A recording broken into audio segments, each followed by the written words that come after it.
Se cree que el día que él murió fue un viernes 6 de abril, cuando Jesucristo murió hace 2000 años, y que fue un viernes que era 6 de abril cuando él murió. Pero bien, es importante que nosotros entendamos que el tiempo Kairos de nuestro Dios es cuando Él entra en acción para establecer algo diferente o algo nuevo. Así que vamos entendiendo. Hemos leído Éxodo 11, 4 al 7, y quiero decirles que Pascua no es solo un evento que ocurrió en un tiempo, Cronos, sino que su dimensión es Kairos. ¿Y cómo les pruebo esto? En Éxodo 11:4 les puedo probar esto. Miren, vino un Kairos, 11:4, dámelo. Dice la Escritura así: dijo pues Moisés, Jehová ha dicho así, ¿a qué horas?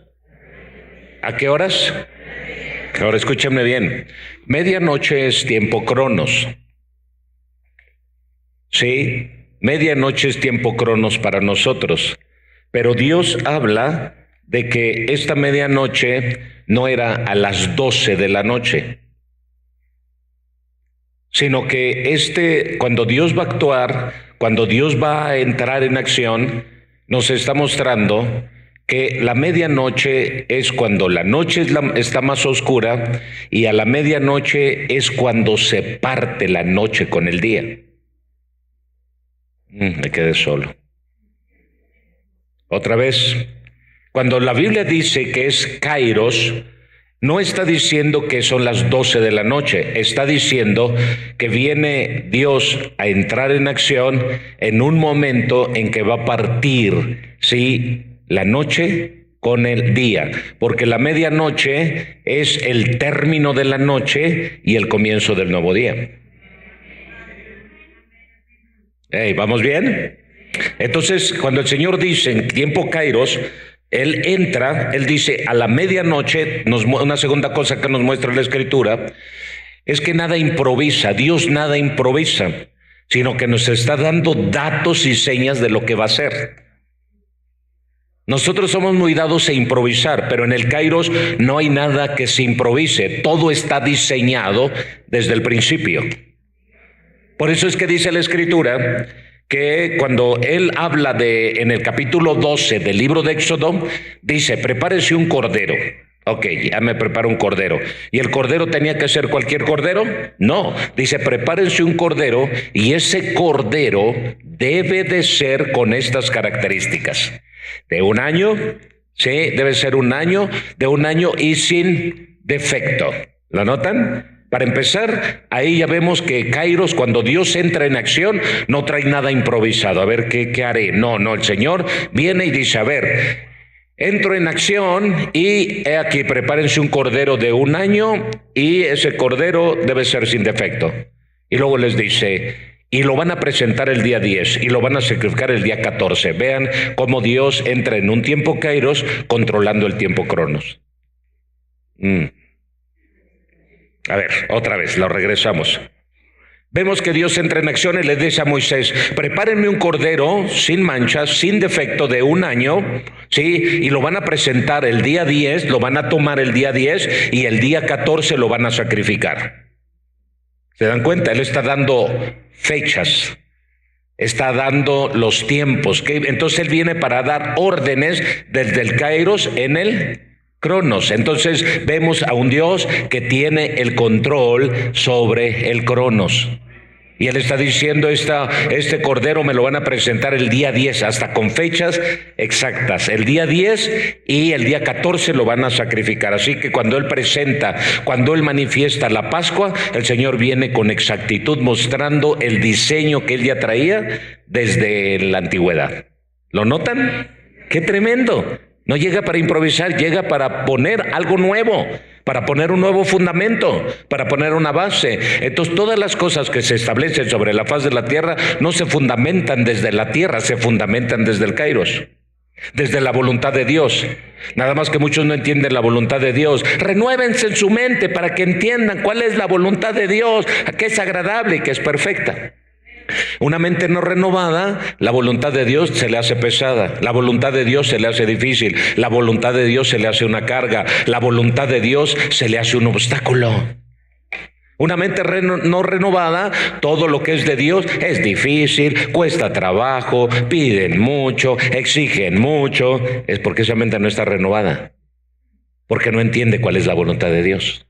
Y la voluntad de Dios exige compromiso, exige responsabilidad, exige obediencia. ¡Hey! Así que nosotros notamos algo, que la Pascua entra desde una dimensión kairos, ¿sí? Donde Dios entra en acción, para controlar y para manejar el tiempo cronos, aleluya. Y repito, cuando Él dice a la medianoche, está diciendo, a ver, Moisés, prepárate bien, vamos a contar las uvas y vamos a, ¿no, verdad? Y vamos a recibir el año nuevo, 10, 9, no, señores. Lo que el Señor estaba mostrando, es decir, se termina una mala noche y comienza un nuevo día. Pero, ¿cómo? Vean, vamos otra vez, dame el versículo 5, por favor. Dice la Escritura en el versículo 5 y morirá todo primogénito, lo que vendría a ser. ¿Por qué primogénito? ¿Por qué el Señor es todo primogénito? Porque cuando Dios envía a Moisés a Faraón, le dice, suelta a mi primogénito. Porque si tú no sueltas a mi primogénito, me voy sobre tu primogénito. Por eso estaba diciendo estas palabras.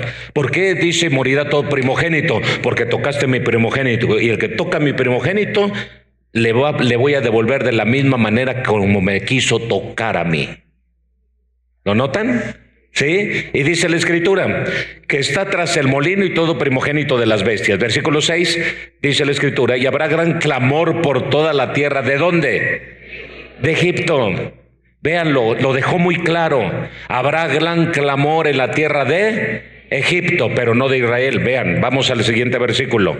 Dice la Escritura, pero contra todos los hijos de Israel, desde el hombre hasta la bestia, ni un perro moverá su lengua, para que sepáis que Jehová hace diferencia entre egipcios e israelitas. Algo que quiero resaltar aquí, que en el tiempo kairos viene Dios para separar la luz de las tinieblas, el día de la noche, y para separar a su pueblo del que no es su pueblo. Pascua es el inicio de una separación. Es decir, antes de Pascua, esta separación no se veía.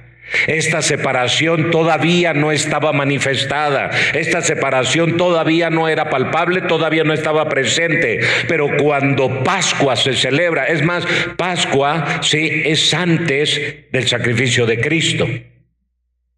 Hey, ¿están aquí?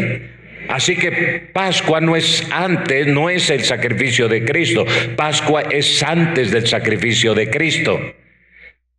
Ay, eso está delicado, está peliagudo eso. ¿Cómo?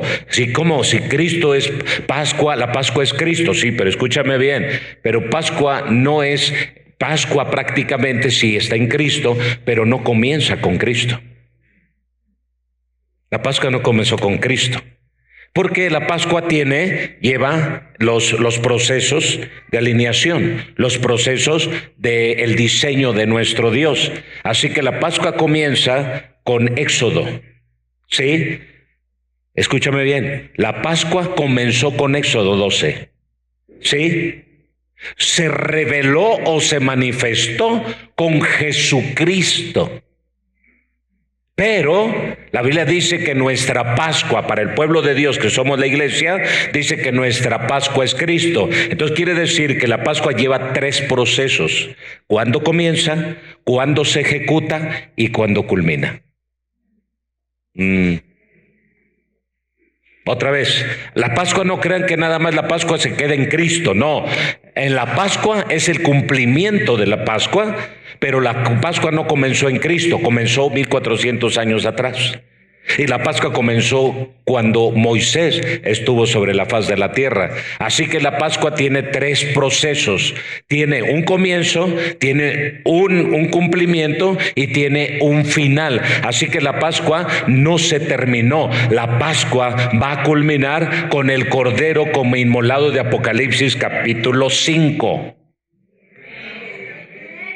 Por eso Jesús dijo, ahorita no podemos comer ni podemos beber hasta el día que estemos con nuestro Padre, y entonces comeremos y beberemos esta Pascua. Así que la Pascua tiene un principio, tiene un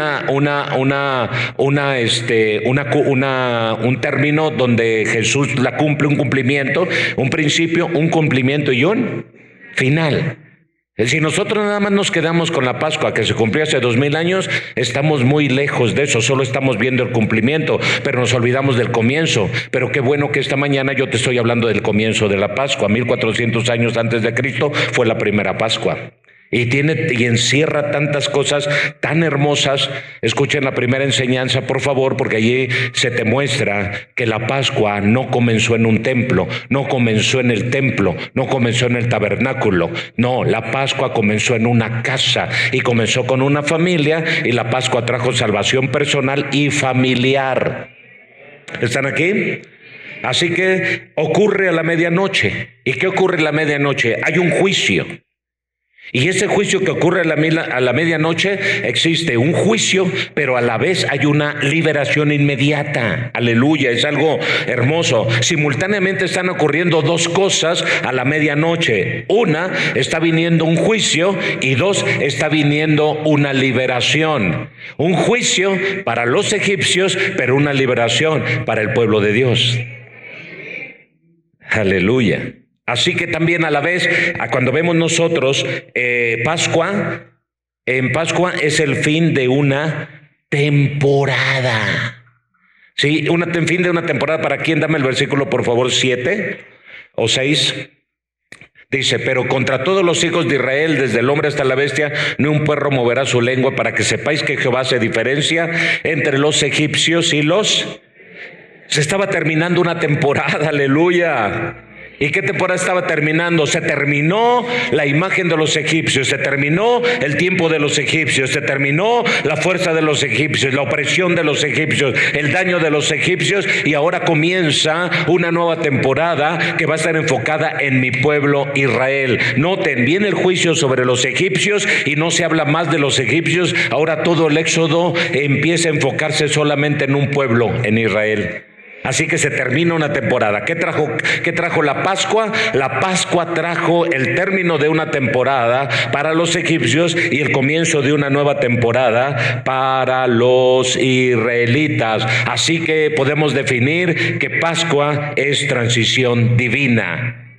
Así que si Cristo es tu Pascua, cuando Cristo llegó a tu vida, fue tu comienzo. Aleluya. Y cuando tú recibiste a Jesús en tu corazón como Señor y Salvador, ahí estamos viendo realmente que el Señor hace la obra y trae la redención a tu vida y trae la liberación a tu vida. Y ahora, ¿qué sigue? Estás esperando comer el pan y el vino en aquel día, aquella Pascua, cuando estemos con nuestro Padre Celestial. Muchos se quedan solo con la Pascua en Cristo, pero se olvidan de la Pascua del pasado, que tuvo un comienzo, que tuvo, sí, en Cristo Jesús un cumplimiento, pero nos falta una tercer Pascua. Así que la primera Pascua la vivió Moisés, la segunda Pascua la vivió Cristo con sus discípulos y mucha gente, pero nosotros vamos a vivir una tercer Pascua. Y Cristo la va a traer, dice, hasta aquel día que yo venga para comer y beber con ustedes, con mi Padre Celestial. Mientras tanto, Pablo menciona en 1 Corintios 11, todas las veces que comieres este pan, todas las veces que bebieres esta copa, la muerte del Señor anunciáis hasta que venga. ¿Qué está diciendo? Recuerden, ténganlo siempre presente, hagan memoria de estas cosas, siempre tengan presente que un día hubo un cordero que vino a ser sustituto tuyo, después vino un hombre llamado Jesús que te sustituyó, y un día simplemente tú vas a poder disfrutar y entender todas estas cosas juntas en la última Pascua que vas a celebrar con Dios, aleluya, y con el que te redimió. Así que Pascua no es simplemente algo cronos. Todo mundo vive en cronos, vive la Pascua de cronos. Ya viene la Semana Santa, ya viene la Semana Santa. Y mientras cuando viene la Semana Santa la recuerdas, tanto es así que ni carne comes. Pero pasando la Semana Santa te comes la vaca entera. Toda la vaca que no te comiste antes de Pascua te la terminas comiendo después de Pascua. Y haces de la Pascua solo un cronos. Pero no hay ningún tipo de transición divina en tu vida, no hay ningún tipo de cambio. Hacemos de la Pascua un ambiente de cotorreo. Hacemos de la Pascua realmente un ambiente de borrachera, de alcoholismo, porque yo recuerdo cuando se celebraba la Pascua y yo no tenía temor de Dios, pues era borrachera segura, era andar de borrachos. Y luego ahí en el pueblo donde yo vivía se hacía la Pasión de Cristo y ahí vamos detrás de la cruz con nuestras chelas.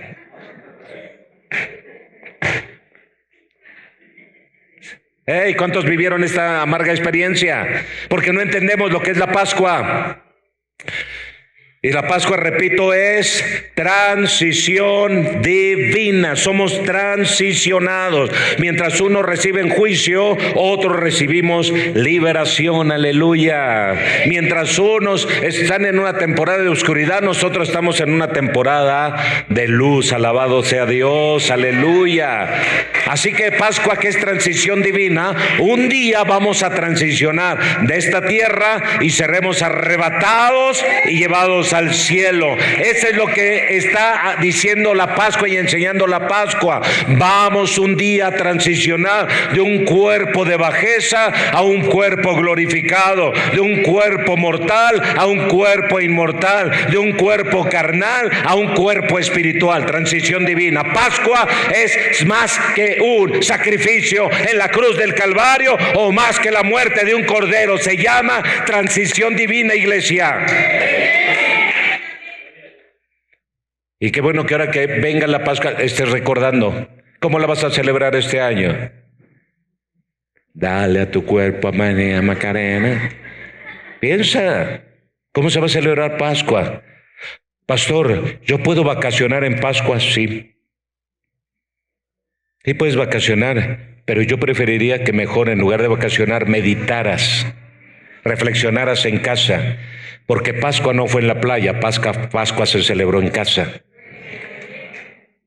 Porque Pascua no se celebró en un hotel en Egipto, se celebró en casa. Pero pastor, es que es el tiempo de vacación, la manera que puedo convivir con mi familia. Perfecto, si vas a celebrar Pascua, vete a donde tú quieras, pero recuerda que es tiempo de reflexión. Si estoy en la playa, mirad cuán grande y cuán delicioso es habitar los hermanos juntos en armonía. Si voy a la playa, mirad la grandeza de la creación de Dios. Si estoy en un hotel, disfrutar en familia, convivir en familia, abrazar a mi familia y impartirles el temor de Dios con mi familia, enseñarles que no es tiempo de borrachera, no es tiempo de alcohol, no es tiempo de drogas, no es tiempo de tabaco, no es tiempo de adulterio, no es tiempo de fornicación, es tiempo de reflexión y de disfrutar, porque también Pascua es libertad. Entonces, pastor, si puedo vacacionar, sí vacaciona, pero con la verdadera libertad con la que Cristo te hizo libre, y no vuelvas a ser preso en el yugo del mundo. El yugo del mundo es cotorreo, es ambiente, es Macarena, darle cuerpo, alegría a Macarena, y nada de eso debe haber en ti. Eso no es Pascua. Pascua es voy a convivir con mi familia, Pascua es voy a abrazar a mi familia, porque Éxodo 12 dice, jala a tu familia y a la familia de otro que tiene poca gente y júntense dentro de la casa y participen del Cordero. Así que si te vas de vacaciones, disfruta de toda la creación de Dios y ten temor de Dios en tu corazón. Y recuerda que tú estás disfrutando de esa playa, de ese descanso, de ese hotel, de esa buena comida, gracias a aquel que un día murió por ti en la cruz del Calvario. Es lo que tienes que hacer. No voy a caer en la exageración y decir, no vayan, no, adelante, vayan, disfruten, pero disfruten en familia. Dios es el que une familia y unas vacaciones en familia nos pueden unir. ¿Cómo no? Dale, pero recuerda que esa libertad se la debes a alguien. Aleluya. Ahora, les dije qué significa Pesaj o qué significa Pascua. Pesaj es la palabra hebrea. Y Pesaj significa pasar por alto. Pascua es pasar por alto. ¿Qué hizo Dios? Pasar por alto, pasar por encima. ¿Encima de dónde? De la marca, del sello de cada casa. ¿Y cuál era esa marca? La sangre del cordero que había sido colocada en los dinteles de la puerta, es decir, en el poste horizontal que se colocaba en la puerta. Y en los postes, 2 postes que tienen una puerta. Y 2 postes, un poste representa a Israel y el otro poste representa al pueblo de Jesucristo, que es la iglesia. ¿Y qué representa prácticamente ese poste arriba? Representa el puente que cruza entre el pueblo gentil y el pueblo de Israel. Pero ¿qué representa también ese poste atravesado? Representa la cruz de Cristo, porque la cruz de Cristo no es un palo vertical, es un palo horizontal que forma la cruz. Por lo tanto, ese dintel, que es la sangre, representa a la cruz de Cristo. Así que el dintel representa el sacrificio de Cristo en la cruz del Calvario, pero un poste representa al pueblo de Israel y el otro poste al pueblo gentil, que vendría a ser pueblo de Dios. Y ese dintel une a los 2 pueblos como une a los 2 postes. Y ese dintel y esos 2 postes forman una puerta, y Cristo dijo: yo soy la puerta. Así que todo tiene significado, sentido, simbolismo espiritual. Por eso Cristo es nuestra Pascua, dijo el apóstol Pablo en los Corintios, aleluya. Así que si definimos nosotros la Pascua, entonces, que significa pasar por alto, es que el ángel destructor o el ángel de la muerte vendría en las alturas. Y cuando viera esa casa iba a pasar de largo. ¿Y por qué iba a pasar de largo? Porque en esa casa había una marca, y era la marca de Cristo. Era la marca de la sangre del Cordero. ¿Qué quiere decir esto? Que entonces que el ángel de la muerte pasaba por arriba y veía la marca. Entonces no estaba viendo si tú eras perfecto, no estaba viendo si tú eras obediente, más bien no estaba viendo si tú eras santo. No estaba viendo qué tan perfecto eres, estaba viendo qué tan obediente eres. En la Pascua, el Señor lo que ve es cuánta obediencia tienes y no cuánta santidad aparentas. Porque hubo gente que estoy seguro que no colocaron la sangre en las puertas. A lo mejor les pareció ridículo, a lo mejor les pareció ilógico, irracional. ¿Cómo voy a manchar las puertas de la entrada de sangre? Es ilógico, es irracional. Pero estoy seguro que hubo algunos egipcios que sí lo hicieron. Vieron quizá y lo hicieron, no lo sé. Pero lo que sí quiero decirles a ustedes es que entendamos una cosa. Si los egipcios no lo hicieron, quizá, pero algunos egipcios sí se refugiaron en alguna casa de los hebreos. Y entonces, ¿qué notamos ahí nosotros? Algo muy interesante conforme a la historia. Entonces, el ángel de la muerte pasaba y miraba la casa que tenía la marca, y la marca era la sangre del Cordero. ¿Y qué hacía el ángel? Pasaba ¿Y qué es lo que ocurría ahí? ¿Qué decía el Señor? ¿Soy indiferente a esa casa? ¿No pasaré por esa casa? Son una bola de pecadores y voy a ser indiferente. Pues ni modo, voy a pasar de largo. No, lo que estaba diciendo es verdad. Sé que en esa casa hay una bola de pecadores, pero también sé que en esa casa hay una marca que viene a ser la diferencia. Y esa marca es que ellos sí creyeron a las órdenes, es decir, obedecieron órdenes precisas. Lo que hoy sufre la iglesia es que mucha gente obedece a medias la palabra, no obedece la instrucción completa. Peligro de muchos es que no obedecen la instrucción completa. Obedeces lo que te conviene y lo que no te conviene lo desechas. Hoy en día muchos debaten, refutan, pelean en la palabra, discuten la palabra. No, es que yo no lo veo así, es que yo lo veo de una manera diferente. Miren al egipcio hablando. La instrucción de Dios obedece como está escrito, porque es en la obediencia donde el ángel pasó de largo y no trajo muerte a esa casa. Dios probó tu obediencia. En la Pascua se prueba la obediencia. Y Jesucristo fue a la cruz y fue hasta la muerte y muerte de cruz. ¿Siendo qué? Obediente. En la Pascua, escúchame bien, otra cosa que debes de entender. En la Pascua se prueba tu obediencia a la instrucción. ¿Qué tanto obedeces la instrucción de la palabra? Así como está escrito, o le quitas o le pones.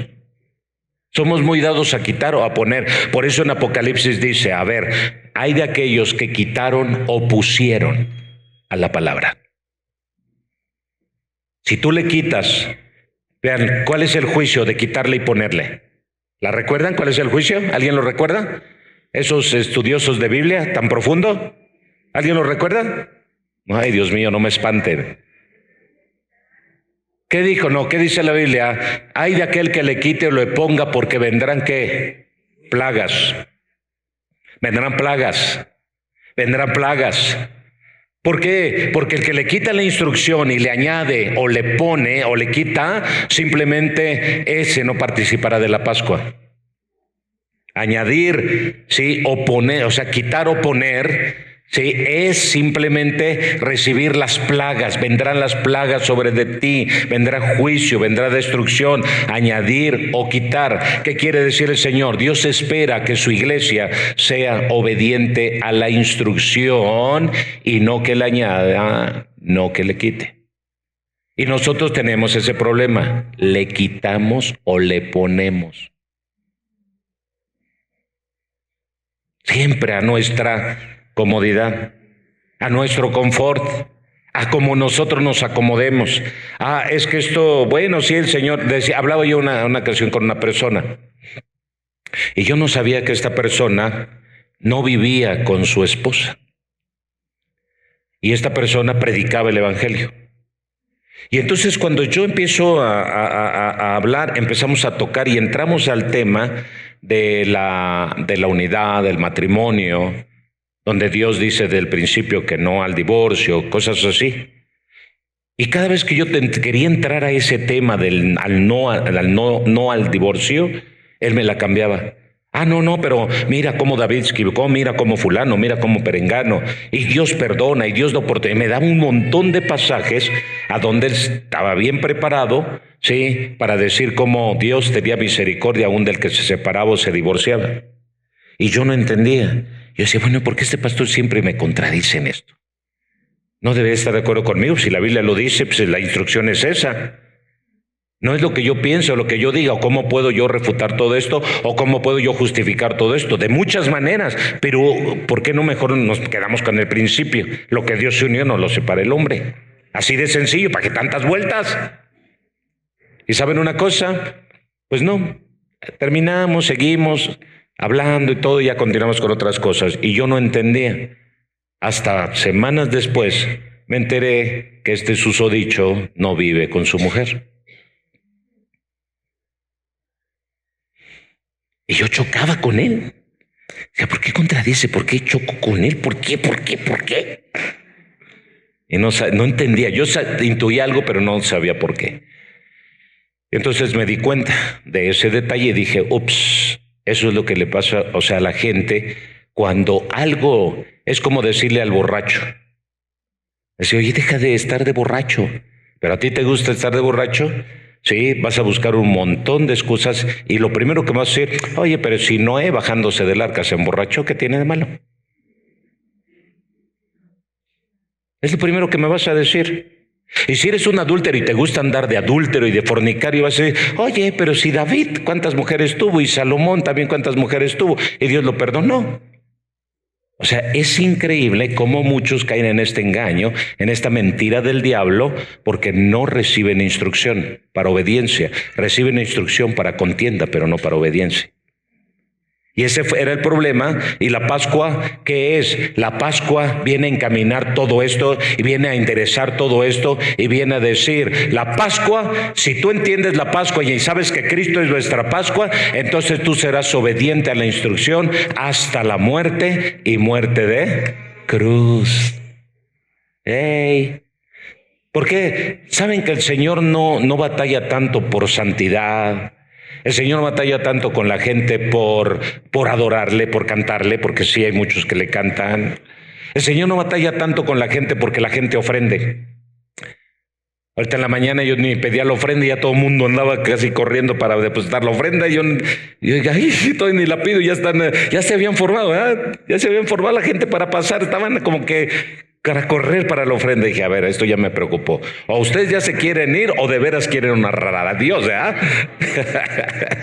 Yo creo que fue lo primero. No, es cierto. Lo segundo.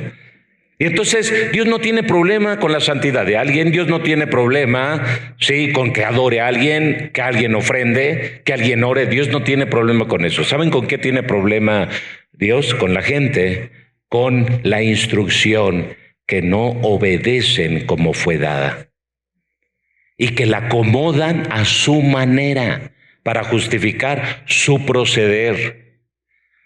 Sí, oye, es que tienes que amar a tu esposa y tú tienes que sujetarte a tu esposo. Sí, pero es que también la Biblia dice que... No sé, a ustedes gracias a Dios no les pasa eso. Como están muy calladitos, quiere decir que ustedes son muy obedientes. Hay un problema, la Pascua nos conecta con la obediencia, aleluya, con oír la instrucción y obedecer tal y como fue dada. O sea, el Señor dijo, a ver, un cordero de 1 año lo traen el día 10 y lo sacrifican el día 14, pero a alguien se le ocurre tener hambre el día 13 y lo sacrifica el día 13. A alguien se le ocurre decir, no, pues un borrego, yo no quiero un cordero, yo no, mejor una palomita, un pollito, un guajolotito. ¿No es cierto? Que eso es lo que hacemos. Eso es como actuamos muchas veces. Dios te pide un cordero y tú le traes un guajolote. ¿Qué onda contigo? No es así. Aprendamos a oír la instrucción y obedecerla. Instrucción, porque Jesucristo fue obediente hasta la muerte y muerte de cruz. Cuando Juan quiso interrumpir la obediencia de Jesús, que le dijo, cuando yo debería ser bautizado de mí, sí, de ti tú vienes a mí para ser bautizado de mí, le dijo, deja, porque así conviene cumplir con la ley. Vean, qué bonito. O sea, Jesús fue obediente en todo y se sujetó en todo, siguiendo la instrucción tal y como estaba escrita. No se la brincaba, no se la inventaba, no le aumentaba ni le quitaba. Él decía, esto no, es no. Esto sí, es sí. Para él no había medias. Tal vez, puede ser, quién sabe, a lo mejor no, señores. Él era sí o era no. La Pascua nos conecta. El Kairos de la Pascua nos conecta con la obediencia a la instrucción tal y como fue indicado. La Pascua, que es un Kairos, sí, nos muestra en Éxodo 12 que no solamente fue una noche de Cronos, sino fue un momento exacto donde Dios interviene y cambia la historia, aleluya, un antes y un después. Todo estaba enfocado en Egipto y después todo estuvo enfocado en Israel. ¿Lo notan? Todo primero enfocado en Egipto y después enfocado en Israel. Así que piensa lo siguiente, ¿cuántos años estuvo Israel cautivo en Egipto? 430 años de esclavitud. ¿Cuánto necesitó el Señor para hacerlos libres? 1 sola noche. O sea, compara, mira, piensa un poco en esto. 430 años son muchísimos años. Y para que el Señor trajera libertad de 430 años de esclavitud, solo le bastaron unas horas para hacerlo posible.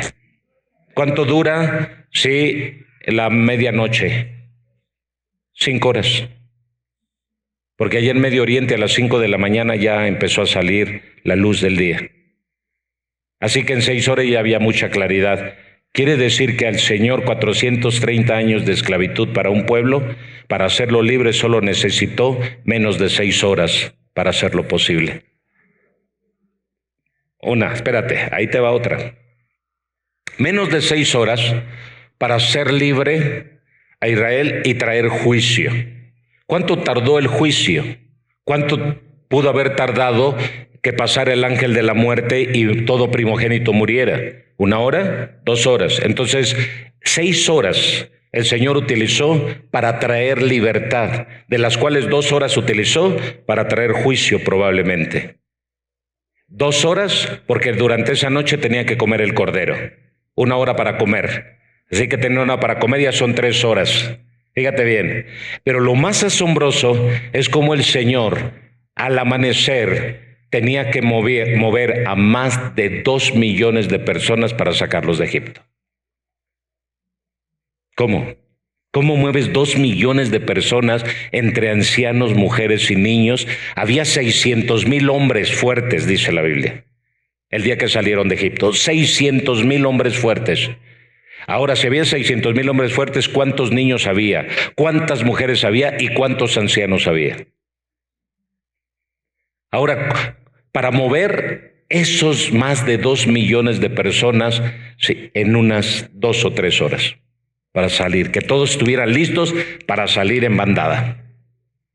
Piensen, eso solo pudo ser en tiempo Kairos, eso solo pudo ser en un tiempo divino para la transición y el pueblo pudiera salir rápidamente de Egipto.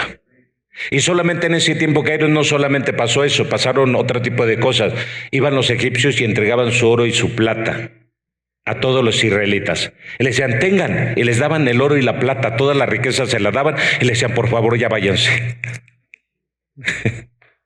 Eso solamente lo puede hacer un tiempo Kairos, es decir, la presencia, el poder de Dios que cayó sobre Egipto y produjo un terror reverencial sobre todos los egipcios, de tal manera que muchos entregaban su riqueza a los hebreos para que salieran, y no solo eso, muchos egipcios se les pegaron a los hebreos y se fueron con ellos. Porque se cree que cuando empezaron a adorar el becerro de oro, la mayoría de la gente que empezó a adorar el becerro de oro eran egipcios y no hebreos. Pero es otra historia para contar más adelante. Bien, el tiempo Kairos, ¿cómo se conecta con la Pascua? Cuando hablamos nosotros de Kairos en términos bíblicos, es un momento exacto, determinado por Dios, donde algo viene para cambiar definitivamente. No es tiempo cronológico, es tiempo decisivo. Mientras todos hacen de la Pascua un tiempo cronológico, nosotros deberíamos de conectarnos con el Kairos que trajo la Pascua. Un tiempo con Dios, un tiempo con su presencia, un tiempo buscando la revelación de Dios en ese tiempo cuando el portal se abre para entrar en esa dimensión de bendición. Así que entiende bien, Éxodo 12:2, ¿qué vino como consecuencia? ¿Qué trajo la Pascua? Trajo un cambio de tiempos. Mira, le cambió hasta el calendario al pueblo de Israel. Vamos a Éxodo 12:2, dice la Escritura así. Este mes, ¿o será qué? Principio de los meses. Para vosotros será este el primero de los meses de él. La Pascua trajo un cambio en el calendario del pueblo hebreo. Así que la Pascua no es cualquier cosa, trajo un cambio. Cristo, la Pascua, muere por nosotros y también se trae un cambio en el calendario. Antes y después de. ¿Están aquí? Antes y después de. La Pascua trajo un cambio en el calendario también para nosotros. No solamente pasó en Éxodo, también pasó cuando Cristo murió en la cruz del Calvario. Esa Pascua trajo para nosotros un cambio en nuestro calendario. Fue antes y después de Cristo. Véanlo cómo todo se une, todo se junta, porque cada vez que visita Dios la tierra, trae cambios. Aleluya. Bendito sea el Señor. Y de verdad, mucha gente no tiene deseos de que Dios visite la tierra, y menos de que Dios visite tu casa. El hecho de que el arca del pacto estuviera en la casa de Obed-Edom quiere decir que Dios puede habitar en una casa. Dios puede estar en tu propia casa. Pero el problema es que tú no tienes cuidado de tu casa. Tu casa es todo menos un lugar listo y preparado para recibir la presencia del Señor. En tu casa recibes de todo y de todos, pero menos del Señor. Nunca preparas tu casa. ¿Sabes qué hemos aprendido a ver nuestra casa como cualquier cosa? Mi casa, ahí vivo, ahí duermo, ahí como, ahí me baño, ahí platico, ahí convivo. Sí, ahí chismeo, ahí peleo, ahí discuto, ahí golpeo, ahí me airo, ahí juzgo, ahí condeno, pero nunca vemos que la casa es un lugar donde Dios puede habitar. Apocalipsis lo dice: he aquí estoy a la puerta y llamo. Si alguno oyere mi voz y abriere la puerta, entraré a él, estaré con él, cenaré con él y él estará conmigo. Está hablando de esa noche maravillosa en la cual Dios visita las casas. Dios quiere visitar tu casa, pero no la limpias. Dios quiere visitar tu casa, pero no la ordenas. Dios quiere visitar tu casa, pero la ves como nada. Es que, pastor, yo ni casa tengo. El Señor no va a preguntarte si es rentada o no es rentada. El Señor va a preguntar: ¿quién vive aquí? Hey, ¿quién vive aquí y cómo vive el que vive aquí? Por eso el diablo sabe muy bien cómo actuar con imagen. Y mientras la imagen de Dios debería estar en mi casa, no, está la imagen de otro tipo de cosas a la cual le damos lugar. Hay mucha distracción, hay mucha pérdida de tiempo en nuestra casa. Nos la pasamos más tiempo discutiendo el uno con el otro que arreglando problemas.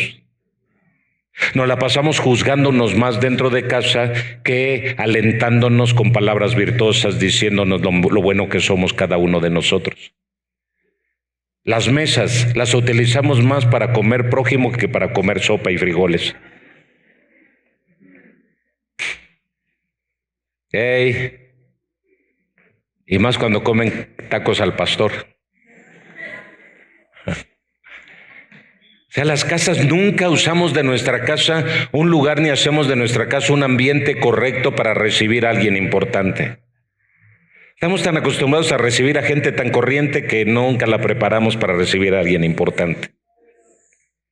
Nuestra casa siempre, nunca, es que, pues, ¿ya para qué arreglas la casa? ¿Para qué la pintas? ¿Para qué cambias muebles? ¿Para qué tienes orden?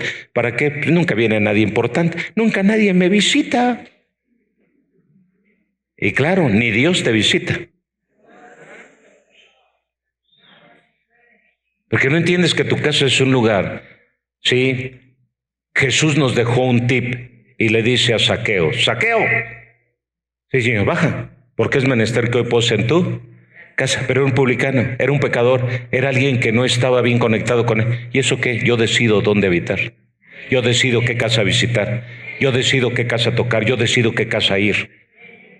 Entonces, ¿qué quiere decir? Pero, Señor, es que yo no soy digno ni merecedor que entres en mi casa. Está bien, yo sé que no eres digno ni merecedor, pero ¿me invitas a pasar? ¿Qué le dirías? Hey, o sea, si el Señor te dice: ¿me invitas a pasar a tu casa? ¿Qué le dirías? Es que no soy digno ni merecedor, Señor. Ahora, si el Señor llegara a tu casa y te dijera: ¿me invitas a pasar? Te aseguro que te conviertes en Marta. Espérame, Señor, dame 5 minutos. La Supergear, a barrer, a trapear, a planchar, todo lo haces en 5 minutos. Tu marido se ha cansado de decirte: ten orden en tu casa por años, y tú en 5 minutos lo arreglarías si Jesús llegara a tu casa. Porque Jesús acelera todas las cosas. Hey, varón, deja a Jesús entrar en tu casa. Porque cuando Jesús entre en tu casa, tu mujer tendrá la casa limpia.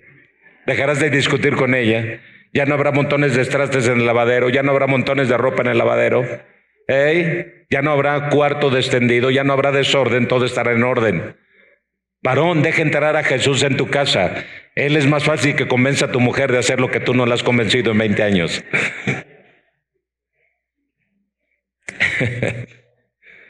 Ay, Dios mío. Kairos, necesitamos un Kairos de Dios. ¿En dónde? Digan conmigo: en casa. Necesito que Jesús venga a mi casa. ¿Cuántos saqueos hay aquí? ¿No entendieron? ¿Cuántos saqueos hay aquí? No saqueadores. ¿Cuántos saqueos hay aquí? Entonces prepara tu casa, porque es menester que hoy pose en tu casa. Qué chido va a ser que ahorita llegues a tu casa y hay una atmósfera maravillosa del Espíritu de Dios. Ya no es atmósfera oscura, ya no es atmósfera fea. Pascua es: Dios desciende a mi casa. Eso es Pascua.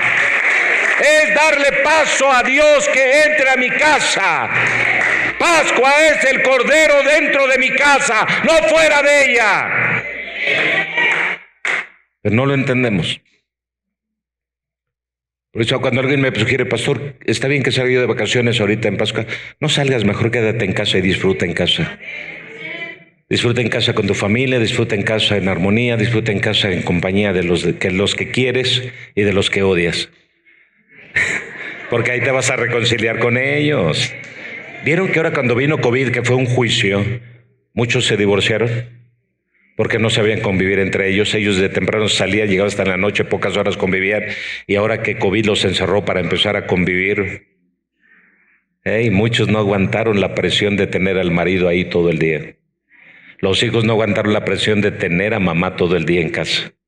Y las mamás no aguantaron la presión de tener a los hijos en casa todo el día porque la escuela los ayuda 8 o 10 horas. Ups. Ahora imagínate si estás listo para celebrar la Pascua en el reino de los cielos o en el lugar donde Dios asignó para nosotros. Si en casa no estás listo para celebrar con la familia, imagínate pasar la eternidad al lado de la mujer que tienes a tu lado, del hombre que tienes a tu lado, de los papás que te tocaron tener. Sí, esa mamá histérica que tienes, pasar toda la vida al lado de ella, eternamente. Esa mamá gruñona, peleonera, berrinchuda, ese varón insoportable que no se baña, no se peina, no se arregla. Lo bueno es que allá seremos gloriosos. Para los que no se bañan, no te preocupes, allá brillarás como el sol. Vamos a terminar, escúchenme. ¿Cómo conectamos este Kairos con la Pascua? En términos bíblicos, Kairos es un momento exacto, determinado por Dios, donde algo cambia definitivamente. Kairos no es tiempo cronológico, sino tiempo decisivo. Por eso cuando Jesús hacía el llamado para venir, es ahora, decía. Porque Él venía en un tiempo Kairos para decir es ahora. ¿Cuándo tienes que recibir a Jesús? Ahora. ¿Cuándo tienes que cambiar? Ahora. ¿Cuándo te tienes que preparar para el arrebatamiento? Ahora. ¿Cuándo te tienes que santificar? Ahora. ¿Cuándo tienes que obedecer? Ahora. ¿Cuándo tienes que hacer las cosas de Dios? Ahora. Mucha gente siempre está en un problema, en un dilema, ¿cuándo debe de hacer esto? Y Kairos a mí me dice que es tiempo decisivo, es ahora, no puede estar, deme chance para mañana. Luego, no, el Señor cuando vino en Kairos le dijo a aquel joven, vende todo lo que tienes, ven y sígueme. No fue asunto de esperar, era ahora. Cuando Kairos nos visita y visitó la tierra hace 2000 años, ahora es el día de salvación, ahora es el día de la decisión, porque Kairos es un tiempo decisivo, de decisiones. Y la Pascua era un tiempo de decidir, un antes y un después. Era traer juicio sobre Egipto y traer salvación y liberación sobre el pueblo de Dios Israel. Era traer tinieblas a Egipto y traer y mantener la luz dentro de la tierra de Gosén para el pueblo de Israel. Aleluya. Entonces, Pascua. ¿Qué es Pascua? ¿Qué es Kairos? Sí, camino a la Pascua. Simplemente en una sola noche todo puede cambiar. Recuérdense que 430 años de esclavitud terminaron en 6 horas solamente. El Señor no necesitó mucho tiempo, solo 6 horas. Imagínate, si en 6 horas destruyó toda una nación, ¿qué pasaría si tan solo tú le dijeras, Señor, ¿me puedes dar un segundo de tu tiempo? Señor, ven un segundo a mi casa. Señor, ven un segundo y preséntate delante de mí, Señor, para que tú y yo podamos tener un diálogo. Solo un segundo, Señor, de tu hermoso tiempo. Si al Señor le bastaron solo menos de 6 horas para destruir una nación y traer libertad a un pueblo que eran de más de 2 millones de personas, tú si tan solo te tuvieras un segundo para el Señor y el Señor te diera un segundo de su tiempo para ti, tú nunca más serías el mismo. ¿Por qué no le dices al Señor, Señor, tiene 24 horas cronos mi casa, ¿por qué no vienes un segundo a mi casa? Porque Netflix no me lo permite. Los problemas no me lo permiten, trabajo no me lo permite, la enfermedad no me lo permite, la duda no me lo permite, la religiosidad no me lo permite. Es el problema. Así que el Señor solo necesita, tú solo necesitas, yo solo necesito un segundo que venga el Señor para que lo cambie todo. Eso es Kairos. Eso es Kairos. Un solo segundo cambiaría todo en mi vida. Un solo segundo de tu presencia cambiaría la codicia, el deseo, la lujuria, el pecado, la maldad, la iniquidad, la rebelión, la desobediencia, la falta de temor. Todo en un solo segundo, todo sería transformado. Aleluya. Ahora, Pascua. ¿Por qué camino a la Pascua es un Kairos? Porque simplemente Dios redefine un calendario, un antes y un después. Si Cristo ya llegó a tu vida, tú debes de ver si hay un antes y un después en tu vida o sigues siendo igual que siempre. Pregúntate cómo eres. Si tú eres el mismo de ayer, de hoy y por los siglos, tú no eres cristiano ni eres hombre de fe. Tú te sientes Dios. Porque el único que es el mismo de ayer y hoy y por lo siempre es Dios. Así que tú en Cristo sí debes de sufrir una transformación y debe haber un antes y un. Tú no puedes seguir siendo el mismo de ayer y de hoy y por los siglos. Nosotros necesitamos una transformación. ¿Oyeron? Eso es un Kairos, cambia tu inicio, te reinicia. Un Kairos te va a reiniciar, aleluya. Cuando hablamos de un Kairos, todo está sincronizado. No hay desorden, nada de caos, todo está ordenadito. El cordero lo traerán en el día 10 y el día 14 se habrá de sacrificar y a la medianoche traeré un juicio. Nada es improvisado. El Kairos de Dios es un tiempo diseñado para hacer todas las cosas y nada hay accidental en ese Kairos. Así que imagínate, si nosotros ese tiempo Kairos nos lo trajera a nuestra vida, estaríamos sincronizados. ¿Saben qué pasaría? Que dejaríamos de decir es que no tengo tiempo.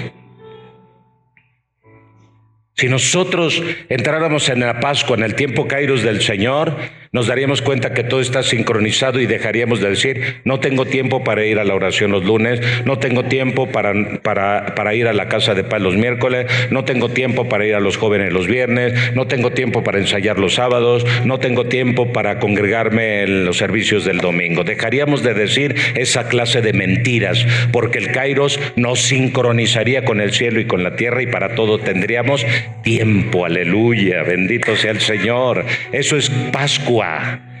Pascua trae sincronización a nuestra vida. Todo el pueblo esclavo y desordenado, Pascua lo empezó a ordenar.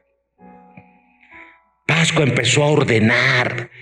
Nos preparamos para Pascua, pero todos desordenados. No, Pascua sincroniza. Pascua ordena todo lo desordenado. Pascua no improvisa, no hace nada accidentalmente, todo lo hace bajo un diseño, un modelo ya hecho por el Dios de nuestros cielos. Pascua es irreversible.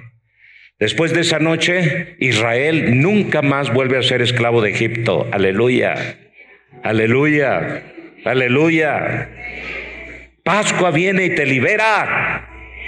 Y no vuelves a ser esclavo de nada. Egipto ya no está en tu vida, aleluya. Ay, pastores, que me cuesta tanto trabajo. Usted nunca ha salido de Egipto, ni tampoco Egipto ha salido de usted. Usted y Egipto siguen siendo una misma persona. Si tú eres de los que cada rato vuelves al pecado, es que Egipto nunca salió de ti. Y tampoco ha salido de Egipto. Esclavo de tus deseos, de tus codicias, del engaño del mundo. Pascua es irreversible, iglesia. Vean, es tan irreversible que cuando Israel quiso volver por los ajos, las cebollas y el pescado blanco del Nilo, simplemente no pudieron. ¿Por qué? Porque Pascua es irreversible. No se puede volver atrás. Y Jesús viene y dice, si alguno pone su mano en el arado y mira atrás, no es apto para el reino de los cielos. Pascua va mucho más allá de una simple tradición cronológica, sino Pascua es irreversible porque Israel nunca vuelve a ser esclavo en Egipto. Así que Kairos no solo cambia, sino que rompe ciclos, rompe patrones de vida que tenemos con vicios que nos están destruyendo. Por eso preparemos para la Pascua. Del 1 al 4 de abril hay ayuno. ¿Alguien quiere entrarle? ¿Alguien quiere entrarle, iglesia? Porque Pascua es irreversible. Y déjenme decirles que el día 4 vamos a tener un retiro espiritual aquí en esta casa. El día 4 vamos a romper ciclos del corazón. Vamos a sanar el corazón dañado.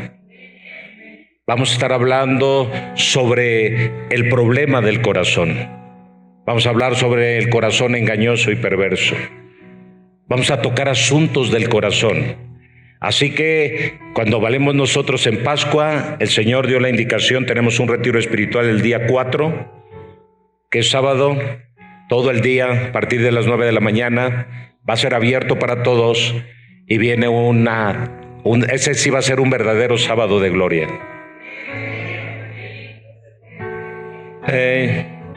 ¿Están aquí? Así que tú puedes venir y estar conmigo esa tarde, ese día, recibiendo esta impartición que el Señor va a hacer, va a romper ciclos en nuestra vida. Tu medianoche va a comenzar, es decir, terminará tu noche y va a comenzar tu nuevo día, porque Pascua es tiempo, punto de transición, es fin de una etapa y el inicio de otra. Aleluya. Eso es Pascua. Cuando hablamos de Pascua, no estamos hablando de Cronos, estamos hablando de Kairos, donde Dios ejecuta juicio sobre un sistema y libera a un pueblo de un solo movimiento. En fracción de segundos, Dios te puede hacer libre. Aleluya, bendito sea el Señor. Pascua es conexión, es puente entre el cielo y la tierra. Aleluya. Así que Jesús no muere en cualquier día, Jesús muere en Pascua, y Pascua es Kairos. Es en el día correcto, en el momento correcto, a la hora correcta. Si ustedes empiezan a hacer un estudio acerca de a qué hora murió Jesús, cuándo la aprenden, la hora que Él muere, se darán cuenta que cronológicamente todo está exacto, ni una hora después, ni una hora antes. El día y la hora fueron exactos, porque Él no entró en un cronos, vivió en un kairos. Dios diseñó todo desde el principio y dijo el día y la hora. Por eso, cuando en cronos le quisieron matar a Jesús, no pudieron, porque Él no operaba. Cuando lo quisieron matar, Él dijo estas palabras: mi hora aún no ha llegado. El que vive en Kairos no tiene temor al cronos, porque Él sabe cuándo habrá de partir en esta tierra. Aleluya. Yo sé que viviré y sé que no moriré, y contaré las obras de Jehová. Aleluya.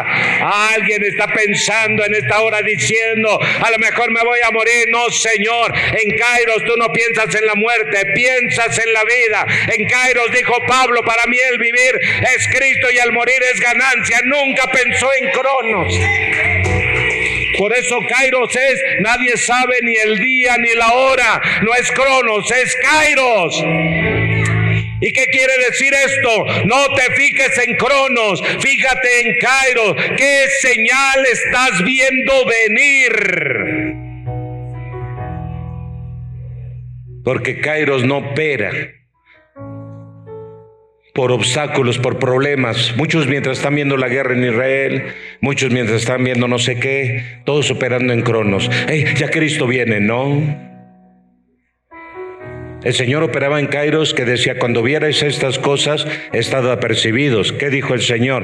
Dejen de estar especulativos y vuélvanse personas con discernimiento. Ay, me quedé solo. Hoy no hay discernimiento, hay pura especulación.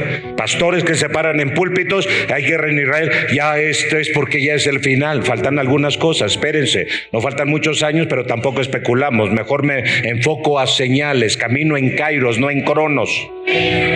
Es que el anticristo, mientras todos están esperando al anticristo, yo estoy esperando al verdadero Cristo que vendrá por mí otra vez.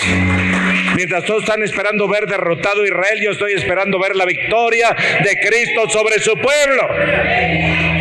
Mientras todos están atemorizados, es que Irán, es que Libia, es que Irán, y es que su abuelita, y es que Chanita, y venga quien venga, yo ya sé en qué va a terminar esto, en victoria.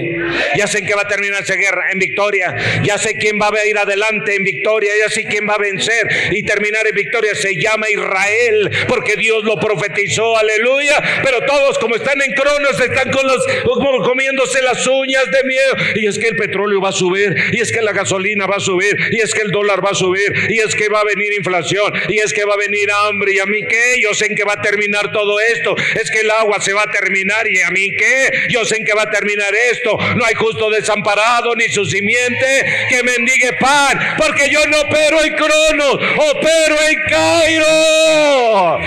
No, es que esta diabetes me va a matar. No, esta diabetes me va a acelerar el proceso para llegar con Dios. Así que la diabetes no es mi muerte, la diabetes es mi traslado al cielo.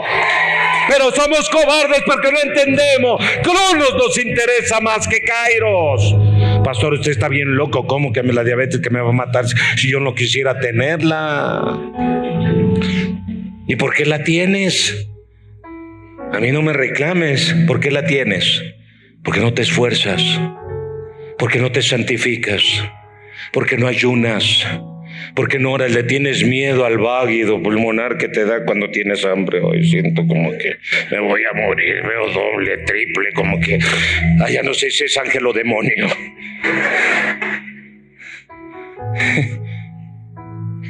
Entra en un Kairos y sánate. Quédate en un Cronos y medícate. Al final te vas a salvar. Ahí sí puedes decir con medicina. Y sin medicina me voy a salvar, porque la medicina no salva, pastor. Es cierto, sí, que tú síguete medicando, pero también puedes escoger la otra parte, entrar en el Kairos de Dios y decir: apiádate de mí, oh Dios, ten misericordia de mí y haz que tu palabra sea medicina a mis huesos, a mis tuétanos. Haz que tú, que creaste los cielos y la tierra y ordenaste todo, ordena mis órganos. Te prometo que ahora sí los voy a cuidar. Ahora sí voy a cuidar mi páncreas, ahora sí voy a cuidar mi estómago, ahora sí voy a cuidar mis piernas, ahora sí voy a cuidar.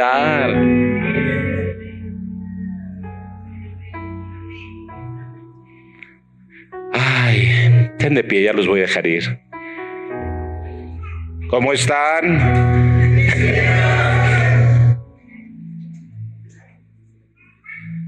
¿Ya vieron qué es Pascua? Es algo mucho más allá de una simple tradición de cada año. Es algo mucho más allá de una cruz, porque la Pascua no comenzó en Cristo. La Pascua comenzó en Moisés, se cumplió en Cristo y culminará con la iglesia del Señor. Así que al ser nuestra Pascua Cristo, la Pascua no termina, la Pascua continúa, porque la Biblia dice que nuestra Pascua es en tiempo presente. Escúchenme bien, la Pascua es Cristo. Entonces quiere decir que la Pascua es en tiempo ¿qué? Presente. Así que la Pascua, ¿cada cuándo es? ¿Cada año?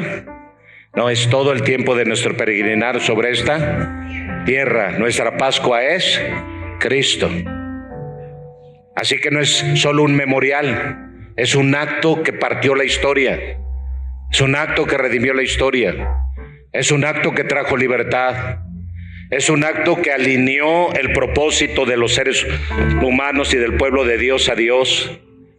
Es un acto donde se debe practicar la obediencia, se debe de ejercer la instrucción, no a medias, sino como se indicó.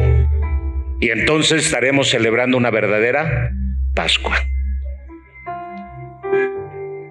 Repito, sales de vacaciones, ten presente la Pascua. Disfruta en familia, disfruta con tu esposo, con tu esposa, con tus hijos. Disfruta. Y qué bueno que ese día, viernes 4 de abril, todos dijeran: vamos a hacer una comida en familia y vamos a orar y agradecer a Dios su sacrificio. Ahí en una mesa alrededor de la playa, lo pueden hacer, porque se reconoce a Dios en todo lugar. Y qué bueno que ustedes fueran luz ahí en la playa, qué bueno que ustedes fueran luz ahí en el hotel, ahí en el restaurante donde están. Qué bueno que ustedes fueran luz ahí en el rancho donde van a ir a celebrar la fiesta. Qué bueno. Es ahí donde deberían de revelar el valor de la Pascua en el corazón de ustedes. Obediencia completa a la instrucción. Gracias, Señor. Permítenos entender durante estos días que se va a estar predicando tu palabra acerca de la Pascua hasta el día que lleguemos a, Señor eterno, a hacer memorial y recordar del día en el que tú moriste en la cruz del Calvario, Señor, ese domingo 5 de abril. Padre, que esta iglesia entienda y reciba esta palabra en su espíritu, para que sepa que Pascua no es un cronos, Pascua es algo que nos lleva al final de algo extraordinario, al final de la medianoche, al final de nuestra oscuridad, al final de nuestra esclavitud y al final de todo lo malo, Señor, para ser libres verdaderamente. Muchas gracias por esta casa, por esta iglesia, y que esta palabra, al estarla rumiando, al estarla estudiando, los pueda llevar a un nivel más de entendimiento mayor para saber cómo vivir esta Pascua que se avecina, Señor eterno, por fecha, por cronos, en los próximos días. En el nombre de